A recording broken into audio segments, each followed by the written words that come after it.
La grabación anterior, por lo visto, se perdió. Ya, no hay nada que hacer. Ya, estábamos hablando de, y me parece que este exponente de aquí está mal, voy a tener que volver a corregir el exponente de h en la fórmula del error. Me parece que es un h a la quinta, no un h cubo. Bueno, pero continuemos. El tema es que la demostración es más o menos enredosa, ¿sí? Y se puede armar fórmulas similares interpolando polinomios de grado mayor, pero nosotros vimos el fenómeno de Runge que nos deja la crema, digamos, que pueden llevar a enormes errores en el polinomio interpolador y por lo tanto también errores enormes al calcular la integral. Y por esa razón, en vez de usar fórmulas con muchos puntos, en vez de usar muchos puntos, en realidad se prefiere usar fórmulas compuestas, o sea, dividir en un montón de pedacitos y estimar la integral de cada pedacito mediante, por ejemplo, la fórmula de Simpson.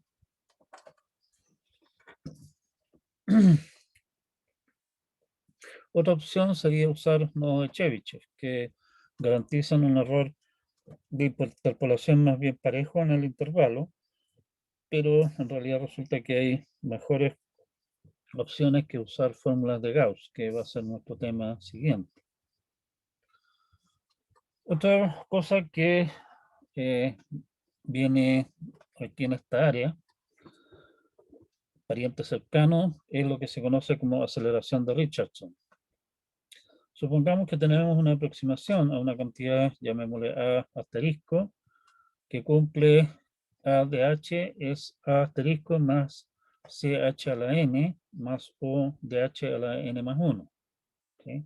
O sea, tenemos una aproximación al A que depende de un H y nosotros tenemos la libertad de elegir el H y podemos achicar.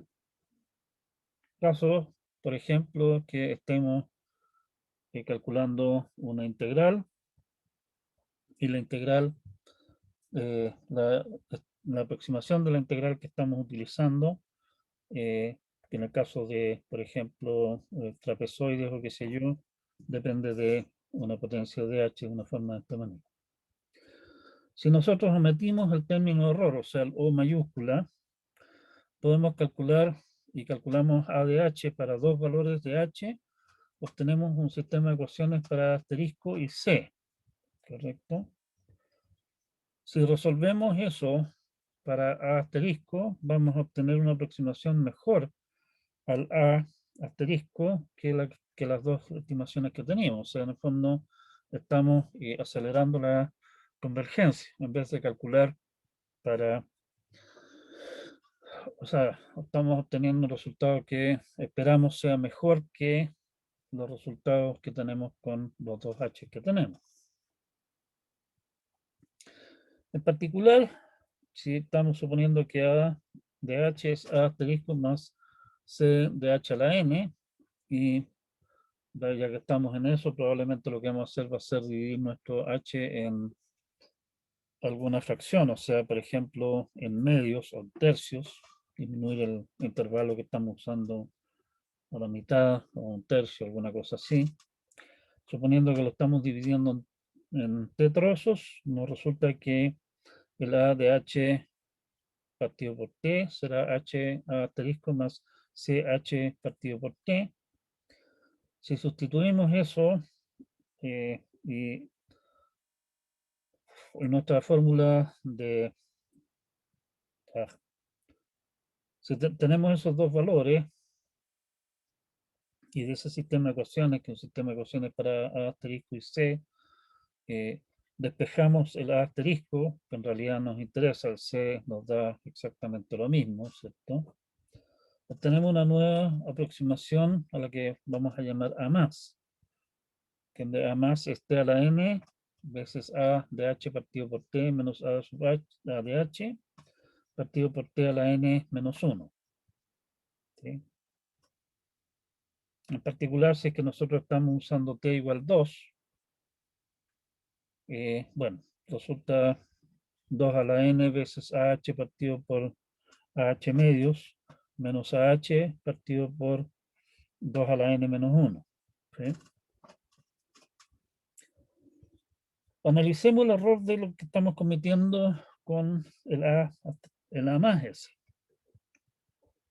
La fórmula exacta que teníamos para, o sea, la estimación asintótica en realidad que teníamos para el A, estaba sustituyendo esas ahí, digamos, y simplificando nos resulta que el A más es A asterisco más O de HN más 1.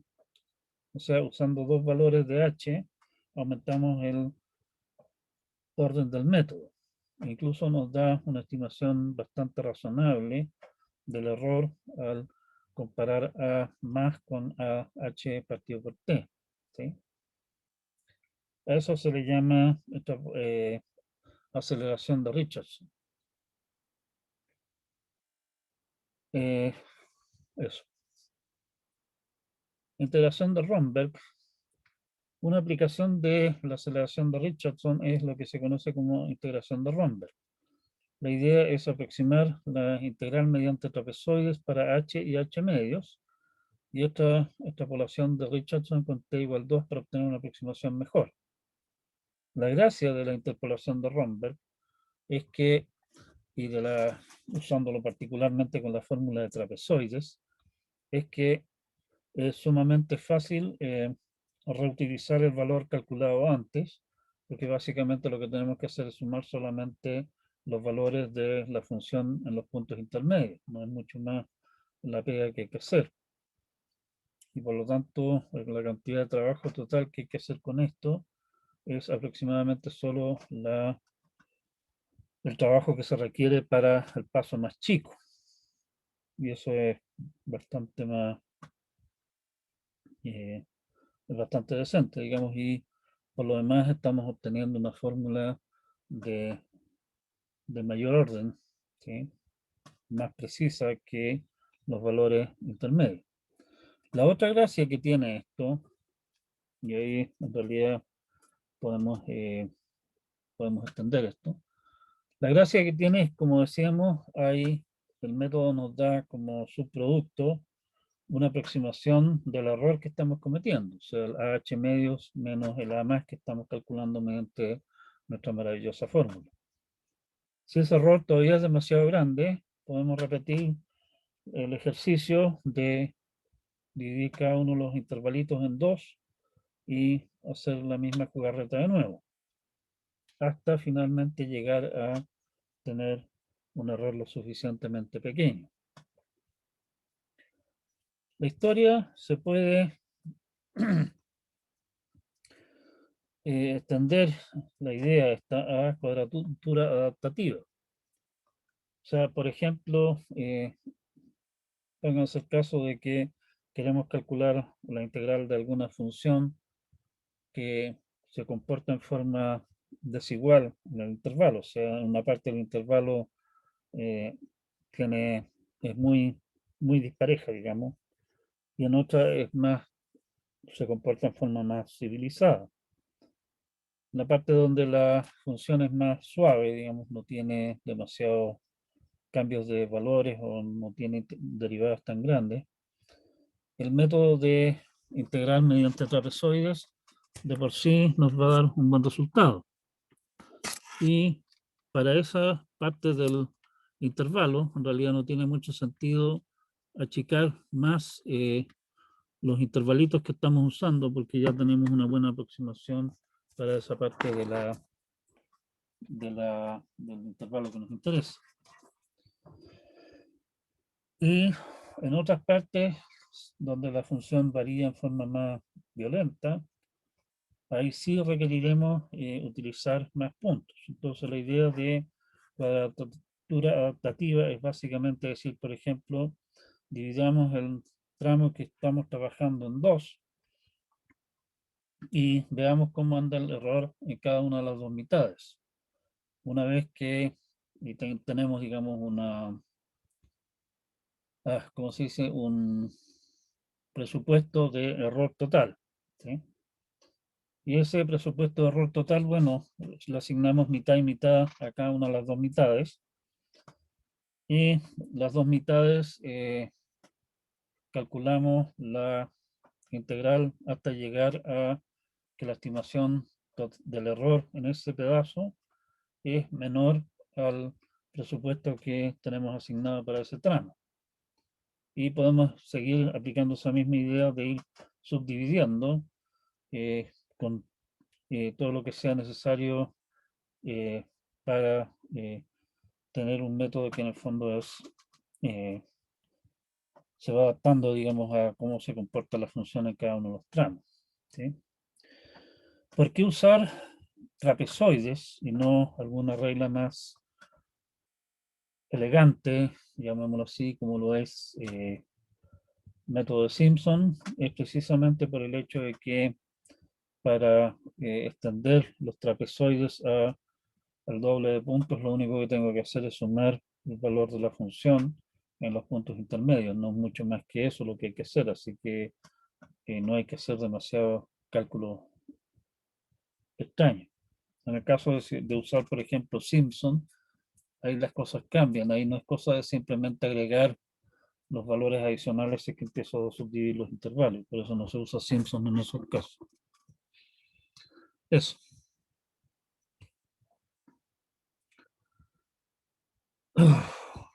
Y con eso terminamos la parte de lo que es cuadratura normal. Me di cuenta que hay algunos patos, digamos, en mi presentación, a pesar de que la había revisado. No sé cómo me las arreglo siempre para embarrarla. Debe ser un talento especial que tengo.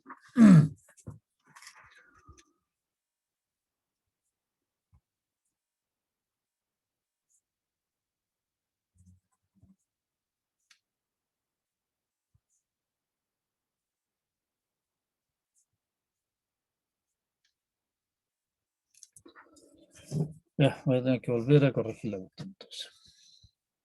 Disculpen la ranosidad.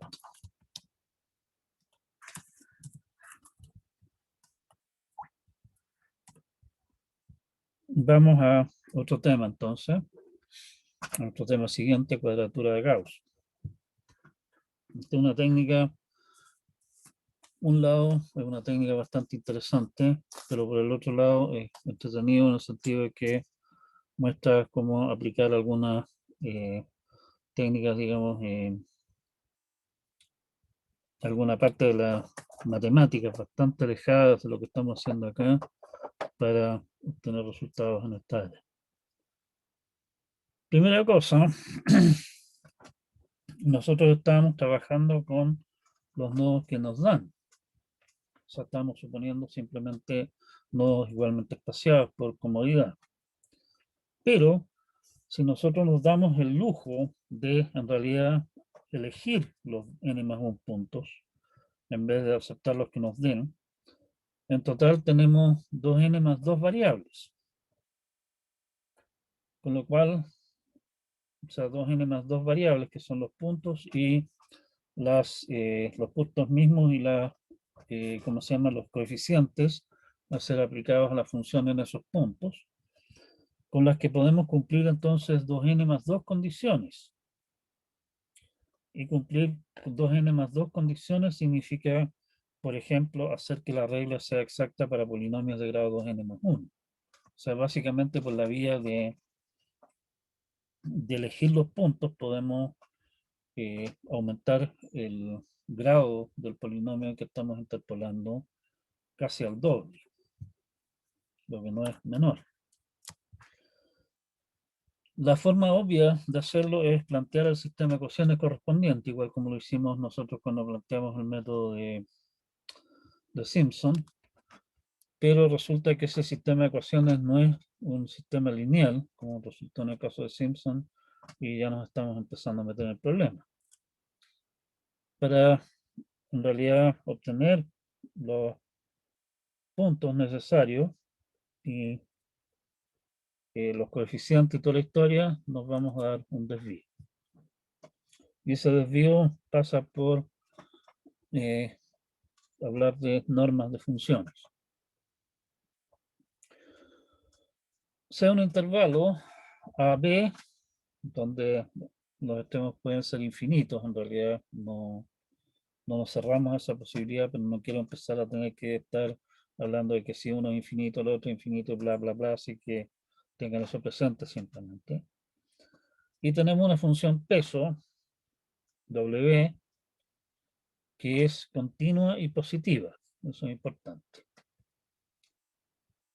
Dadas funciones f y g, que sean continuas y sobre el intervalo, pueden ser continuas, positivas, negativas, da lo mismo.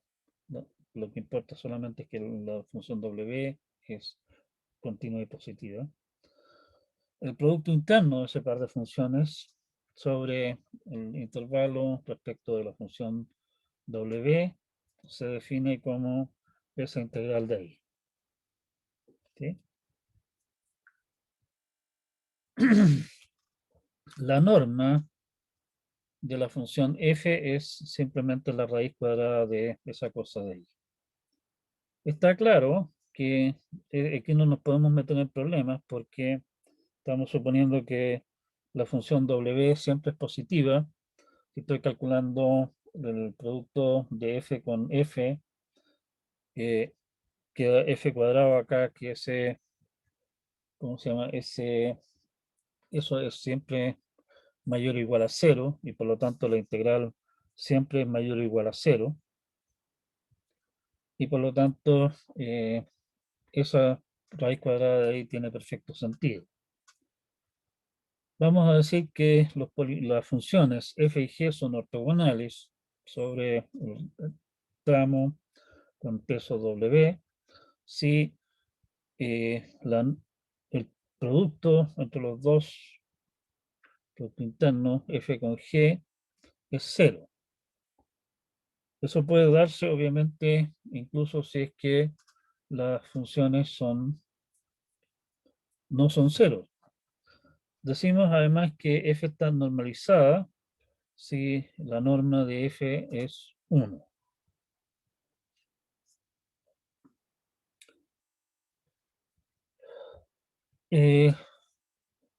Con la definición anterior, lo que tenemos entre manos es un espacio normado, o sea, la clase de cosas que ustedes conocen como, por ejemplo, vectores con un producto interno, ¿sí? Y todas las hierbas del caso. Nos interesa en particular acá el conjunto de polinomios. Vamos a llamar pi sub n al conjunto de polinomios en la variable x o qué sé yo, de grado a lo más n.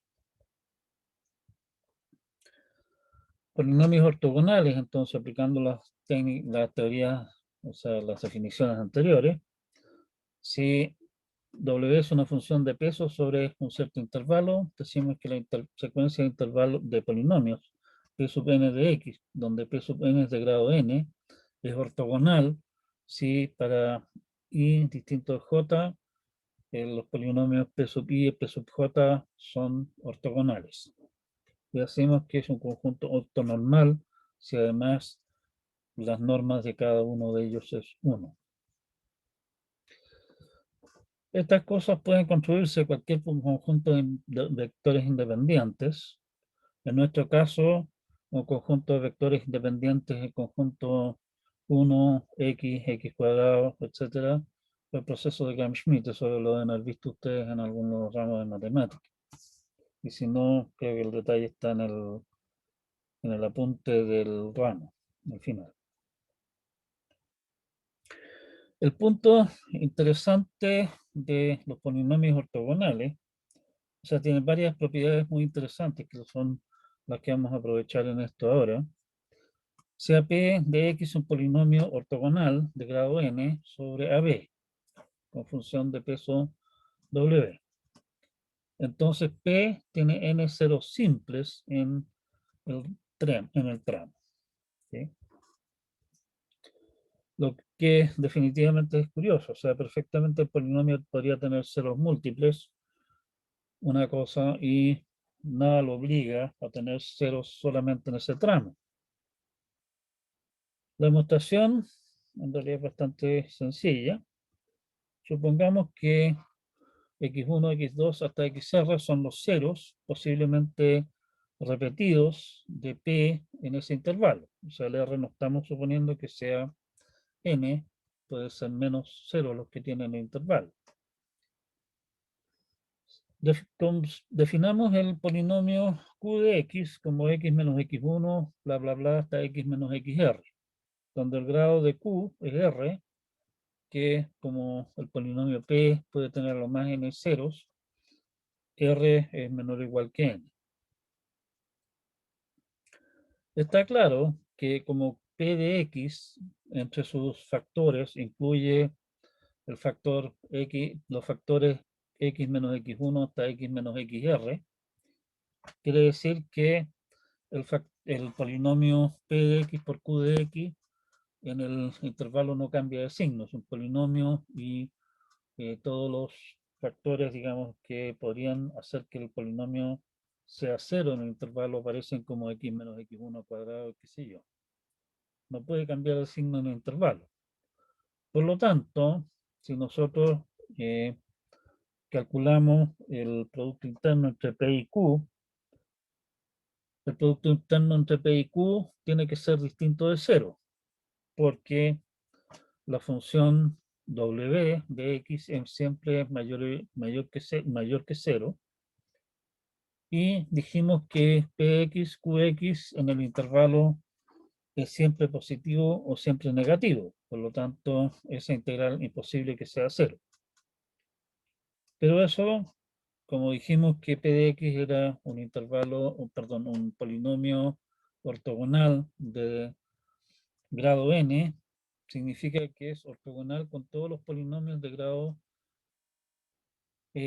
menor que n en particular. Si q de x fuera de grado menor que n, o sea, r, menor que n, es imposible que eso ocurra. ¿Sí? Y por lo tanto tiene que ser que el grado de q sea el grado de p, y en el fondo q es un múltiplo de p. Supongamos ahora que x1 es un cero múltiple de p. O sea, bueno, eso. Y consideremos el polinomio g de x, que es p de x partido por x menos x1 cuadrado. Como estamos suponiendo que x1 es un cero múltiple, x menos x1 cuadrado es un factor de p. Podrían quedar más factores de x menos x1 en p, digamos, pero ese definitivamente está porque es múltiple. Y nuevamente, si calculamos el producto interno entre p y g, resulta que el producto interno de eso es p de x partido por x menos 1 al cuadrado, que ese es un cuadrado, por lo tanto siempre positivo o cero, multiplicado por la función w, que siempre es positiva. La integral, esa función que estamos integrando es siempre positiva o cero, pero solamente en algunos puntos, no puede ser cero en todo el intervalo, digamos. Y por lo tanto esa integral es positiva. Pero el polinomio g es de grado n-2. Así que eso nuevamente es imposible. Y por lo tanto, nuestro polinomio cumple con las dos cosas que habíamos dicho. No tiene ceros múltiples, uno. Y segundo, todos sus ceros están en ese intervalo, lo cual es entretenido. Vamos ahora. Estamos buscando reglas de cuadratura que tienen la forma, o sea, en este caso estamos además metiendo en la sopa la función de peso. O sea, estamos buscando funciones de cuadratura de la función multiplicada por algo todavía. Podemos darnos ese lujo. O sea, qué sé yo, decir, oiga, nos interesan estimar integrales de funciones multiplicadas por, qué sé yo, no sé, por el coseno entre 0 y pi, ¿sí? Alguna cosa rara de esa clase. Y las cuadraturas nos interesan de esta forma, donde nosotros nos queda por eh, elegir los x sub k de manera de obtener una fórmula que funcione para polinomios de grado más alto posible y los a sub k correspondientes. Si es que esa fórmula es exacta para todos los polinomios de grado hasta n, debe ser que a sub k, si se lo aplico a los famosos polinomios que habíamos visto de Lagrange, los L sub k, los L sub k sabemos que son 0 para todos los x, en la colección de los puntos que estamos usando, que son distintos de x sub k y son 1 en el x sub k. Y si sustituimos eso en la fórmula de arriba, obtenemos que la manera de calcular los a sub k es simplemente esa fórmula que está ahí. Ya. Teorema entonces, y esto fue lo que inventó el amigo Gauss, sea p de x de grado n más 1, que sea ortogonal a todos los polinomios de grado hasta n. Si x sub i para 0 menor o igual a i menor o igual a n son los ceros de p que están en el rango que estamos interesados nosotros, la regla de cuadratura es exacta para todas las funciones que son polinomios de grado hasta 2n más 1. O sea, lo que nosotros estamos diciendo que queríamos poder lograr. Por la demostración, en realidad es bastante sencilla. Sea f un polinomio de grado hasta 2n más 1, podemos dividir polinomios, como ustedes saben, lo deben haber visto en el colegio, ¿cierto? Podemos escribir entonces que la función f de x es una función q de x por nuestro polinomio p más un resto, donde el resto y el polinomio, el cociente, son polinomios de grado hasta n en este caso particular. Porque dijimos que f de x es un polinomio de grado n más 1. Así, quiere decir que si sustituimos en esta fórmula de acá los x que estábamos nosotros planteando como puntos en los cuales calcular la función, resulta que en esos puntos f de x sub i es q de x sub i por p de x sub i, que por definición de el x sub i es 0, más r de x sub i, o sea, f de x sub i es r de x sub i. Y la integral la puedo escribir como la integral de este producto, de esta expresión de acá, y por la definición por el hecho de que q de x es un polinomio de grado hasta n, y p de x es un polinomio de grado n más 1, que es ortogonal a todos los polinomios de grado hasta n, la primera parte de la integral, o sea, la integral de la parte px por qx, resulta ser 0. Y me queda solamente la integral del resto. O sea, la integral que aparece al final de esta línea.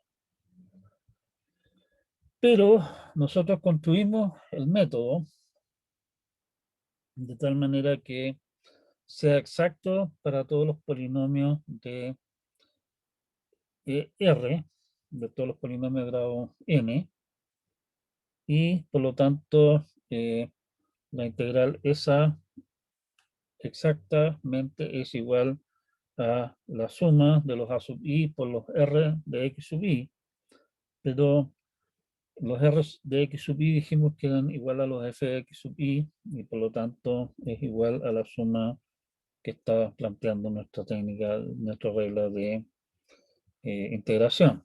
¿Okay? Y por lo tanto tenemos una manera acá de, dado el polinomio, obtener los ceros, y si usamos esos ceros como puntos para interpolar, utilizando esta fórmula, estamos al otro lado y obtenemos una técnica que es más precisa. Una par de resultados adicionales que resultan ser interesantes y con esto vamos a terminar realmente nuestra clase de hoy. La, en la cuadratura de Gauss los coeficientes son positivos y además resulta que la suma de los coeficientes no es más que la integral entre a y b de la función de peso. El por qué es interesante esto, en realidad aquí tenemos que darnos un pequeño desvío, digamos. Si seguimos con la misma idea que estábamos planteando nosotros, método de Simpson, de usar 3 puntos o usar 4 o 5 o 6 o qué sé yo, resulta que en algún punto, me parece que es con 7 puntos en adelante o, o algo así, con puntos igualmente espaciados resulta que algunos de los coeficientes, los A correspondientes, resultan ser negativos. Y eso es bastante chocante, digamos, si que ustedes lo piensan un poco, porque estamos calculando la integral, que en el fondo debería ser básicamente sumas de los valores de la función sobre el intervalo. Y lo estamos estimando mediante restar cosas, como que no, la cosa como que no cuadra mucho. Y en ese sentido, interesante que los coeficientes sean todos positivos, ¿sí? Que no estamos restando y al hacer la resta no, puede ser que la estemos embarrando. Demostración. Fijemos un n y tomemos nuestro p de x, que es un polinomio ortogonal a pi sub n, con lo que los pi sub i son 0 para 0 menor o igual a i menor o igual a n. O sea, estamos eligiendo esos p, eso es x sub i. Elijamos un j cualquiera y definamos q de x es p de x por x menos xj. Sabemos que como xj es un 0 de p, x menos xj es un factor. Por lo tanto, el grado de q cuadrado, o sea, el grado de q es n, el grado de q cuadrado es 2n. Y como dijimos que nuestra fórmula de integración era exacta para todos los polinomios hasta grado 2n más 1, la integral que estamos planteando allí de a b de w de x por q cuadrado de x es exacta. Y por lo tanto, o sea, la fórmula es exacta para ese caso. Y por lo tanto, podemos escribir eso como a sub i, q cuadrado, x sub i, pero por la forma en que definimos q, el q tiene los mismos ceros que p, salvo el xj. En ese único punto es diferente. Por lo tanto, se suma todos los a sub i, donde el i es distinto de j, son 0, y me queda como único término el a sub j q cuadrado de x sub j. Ahora, el último, el lado derecho, digamos, de esta cosa es a sub j por un cuadrado, por lo tanto eso,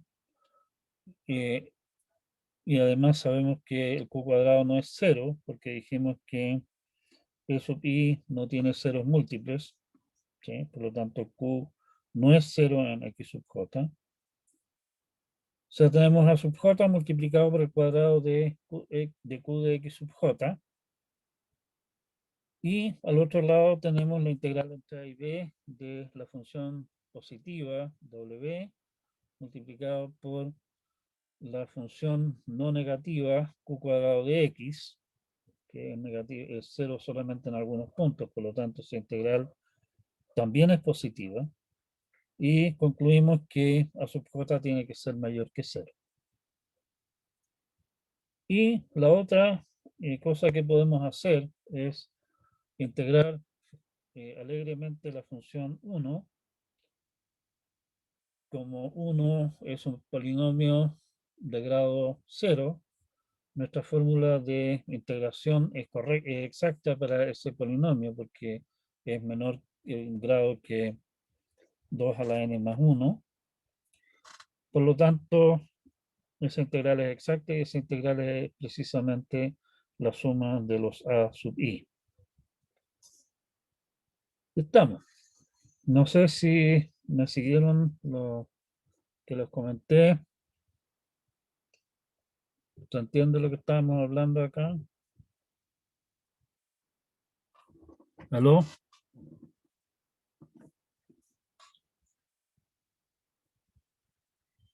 Chat nuevamente. Bien, estamos hasta acá. En realidad todavía queda un rato, pero no quiero empezar con un tema nuevo sin necesidad extrema.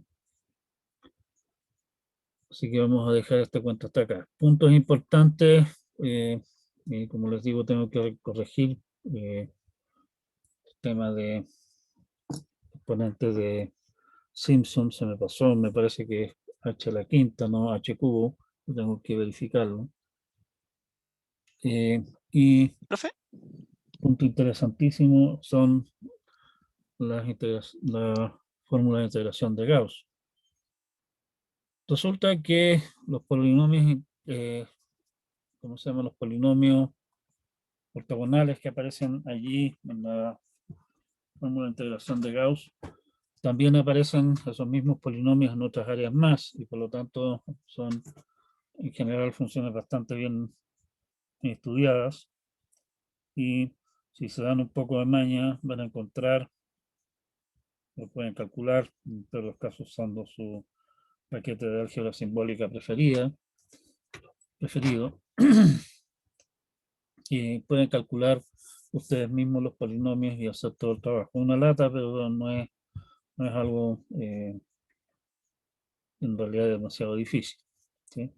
Latoso. El punto es que elegir los nodos nos permite obtener reglas de cuadraturas que sean exactas para el grado mayor de los polinomios. Si ustedes se dan el trabajo de darse la vuelta por este tema y ven cuál sería la regla de cuadratura que corresponde usando un único punto, o sea, en el fondo, regla de cuadratura basándose en constantes, polinomios de grado cero, se van a dar cuenta que eso da exactamente el método de punto medio que nosotros habíamos planteado, que es que vimos también que es más preciso, o sea, es exacto para grado mayor que lo que cabía esperar, dado que estamos haciendo una aproximación muy burda de la función.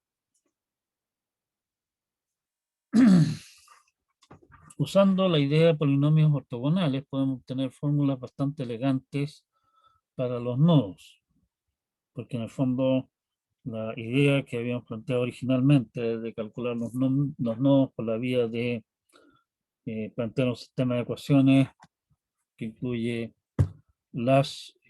¿cómo se llaman? Los x sub i y los coeficientes, se puede hacer, pero eso rápidamente se hace imposible de resolver. Por el desvío que nosotros dimos a través de polinomios ortogonales, obtenemos una manera mucho más decente, digamos, de calcular cuáles son los puntos que tenemos que utilizar. Y mejor aún, esta idea nos permite incorporar una función de peso, o sea, si es que las funciones que yo necesito integrar son funciones como, no sé, por algunas cosas típicas que aparecen por ahí, son e a la menos x cuadrado por alguna función, la clase integral que a mí me interesa, y puedo, en el fondo, ese e a la menos x cuadrado, meterlo dentro de mis fórmulas de interpolación, de cuadratura, y de esa manera, en el fondo, eh, eh, deshacerme de la variación que pueda tener la función w y obtener fórmulas exactas para eso. ¿Sí? Y con esto cerramos la clase de hoy. No sé si quedan algunas consultas todavía. O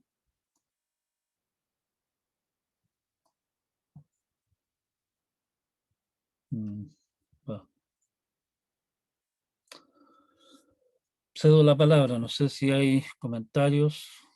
Yo tengo una pregunta, pero es respecto a la tarea número 2. Apenas le escucho, ¿Cuál...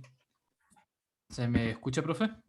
apenas, así que Ok, yo tengo una pregunta respecto a la tarea 2, dígame. que es, ¿cuál versión de Python tenemos que utilizar? Porque tenemos que usar la más reciente, que sería creo que la 3.9.4, o estaría bien utilizar la 3.8.4. ¿Hace diferencia realmente? Yo creo que no. Ok, perfecto, solo quería asegurarme. Sí, no, lo que sí tiene que ser Python 3, digamos. Me parece que los paquetes que hay no funcionan con, no sé si funcionan con Python 2, pero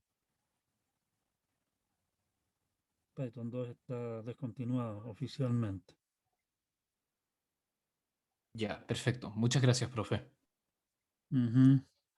¿Alguien más tiene algún comentario, alguna consulta?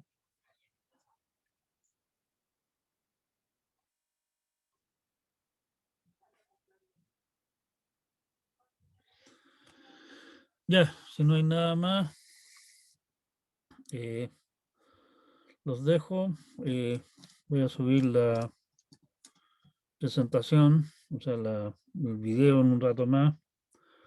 Y como les digo, me parece que hay un pato en las fórmulas. Tengo que volver a revisar el cuento, que hay algo raro ahí. Y les cuento. ¿Sí?